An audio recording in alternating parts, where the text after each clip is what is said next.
ఒక చిన్న పాప, ఓ చంటి బిడ్డ, ఓ చిన్న బిడ్డ, నాన్న బయటికి వెళ్తున్నాడు. ఉదయాన్నే వాళ్ళ నాన్న బయటికి వెళ్తుంటే ఆ చిన్న పాప, నాన్న నేను కూడా వస్తానంటే వాళ్ళ నాన్న అన్నాడు, నాతో పాటు కాదులేమ్మా, త్వరగా వచ్చేస్తాను, వచ్చేటప్పుడు నేను నీకు చాక్లెట్ తెస్తానని చెప్పాడు. ఏమని చెప్పాడండి? చెప్పాలి. చాక్లెటు తెస్తానని వెళ్ళాడు. పాప మగాళ్ళకున్న సమస్య ఏంటంటే గుమ్మం దాటి బయటికి వెళ్ళారనుకోండి, అర్థమైందండి, ఇల్లు వాకిళ్ళు గుర్తుండదు, వాళ్ళ లోకల్ వాళ్ళు మునిగిపోయి ఉంటారు. సరే ఆయన ఆ పనిలో అలాగే ఉండిపోయి సాయంత్రం 7, 8 లేకపోతే రాత్రి 9 గంటలకు అట్లా ఇంటికి తిరిగి వచ్చాడండి.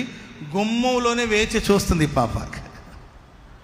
రాగానే చేతులు చూస్తే చేతులు చాక్లెట్ లేదు.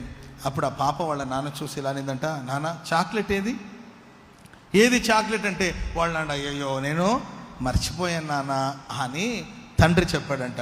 అప్పుడు ఆ పాప వాళ్ళ నాన్న చూసి అనేదంట, నాన్న చాక్లెట్ ఇస్తానని చెప్పింది ఎవరు? నీవే కదా చెప్పావు. తెస్తానని చెప్పింది ఎవరు? నీవే కదా. ఇస్తానని చెప్పింది ఎవరు? నీవే కదా. నాన్న ఇవ్వకుండా వచ్చింది ఎవరు?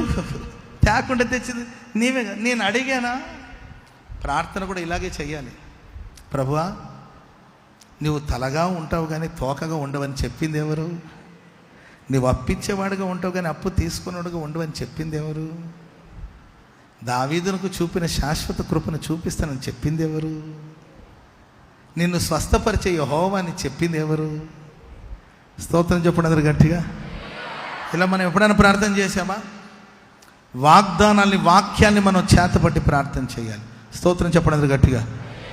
నాన్న నీవే కదా చెప్పావు, నీవే కదా మాట ఇచ్చావు, నీవే కదా మాట ఇచ్చావు, ఎందుకు వాగ్దానాన్ని నెరవేర్చలేదంటే వాళ్ళ నాన్న ఆ పాపకి ఏం సమాధానం చెప్పాలో అర్థంగాక వెంటనే బయటకు వచ్చేసి బైక్ స్టార్ట్ చేసుకొని బజారుకి వెళ్ళి చూస్తే అన్ని కొట్లు మూసేశారండి. అన్ని కొట్లు మూసేశారు.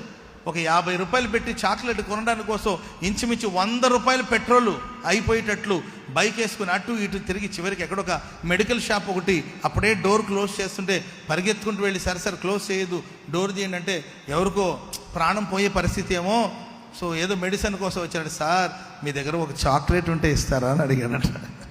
నీకేం పోయే కాలం వచ్చిందిరా బాబు, నీ వచ్చే వేగాన్ని చూసి నాకు గుండెదడ వచ్చి నాకు హార్ట్ అటాక్ వచ్చినట్టుంది అని ఒక చాక్లెట్ ఇస్తే అప్పుడు ఆ చాక్లెట్ తీసుకొచ్చి తన బిడ్డకి ఇచ్చారు. ప్రియులారా, దేవుడు చేసిన వాగ్దానాలన్నింటినీ కూడా మనం ఒప్పుకొని ప్రార్థన చేయాలి. చప్పట్లు కూడా మొదలు గట్టిగా నోటితో ఉచ్చరించి వాగ్దానాలను ఉచ్చరించి ప్రార్థన చేసినప్పుడు నిశ్చయముగా వాగ్దానాలన్నింటినీ నెరవేర్చడానికి శక్తిగల దేవుడు, సమర్థుడైన దేవుడు.